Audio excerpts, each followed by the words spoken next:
Selamat datang di Zayana Media.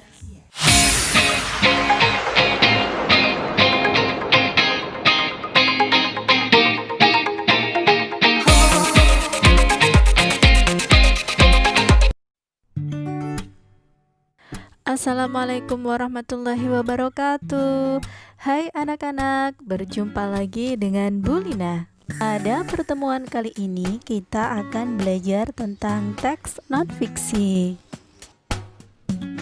Anak-anak, masihkah kalian ingat teks tentang Raja Mula Warman dari Kerajaan Kutai?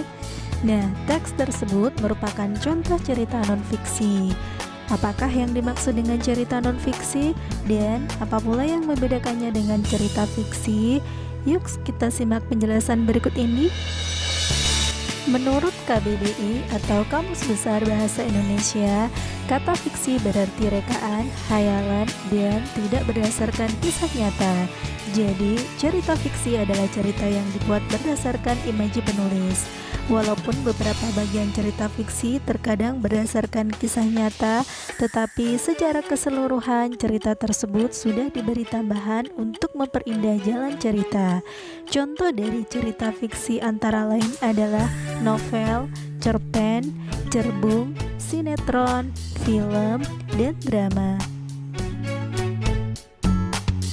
Kebalikan dari fiksi adalah non-fiksi, yang artinya bukan rekaan, bukan hayalan, dan berdasarkan kejadian nyata. Ini berarti cerita non-fiksi ditulis berdasarkan kenyataan dan bukan imajinasi penulis.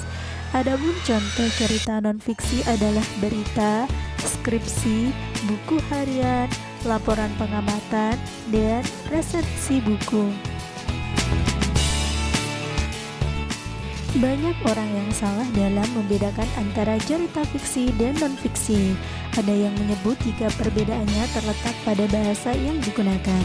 Cerita fiksi menggunakan bahasa tidak resmi dan bahasa menggunakan kata-kata konotasi.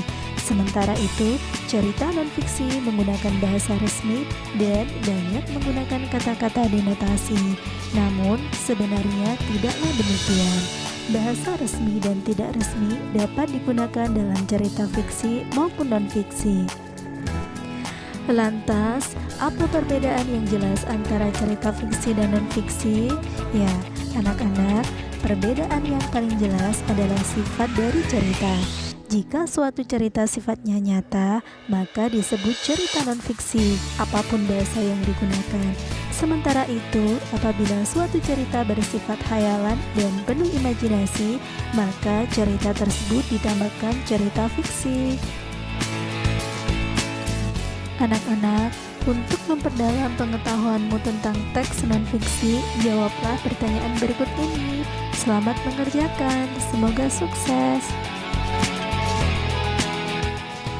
Demikian anak-anak pembelajaran hari ini. Sampai bertemu pada pembelajaran berikutnya. Wassalamualaikum warahmatullahi wabarakatuh.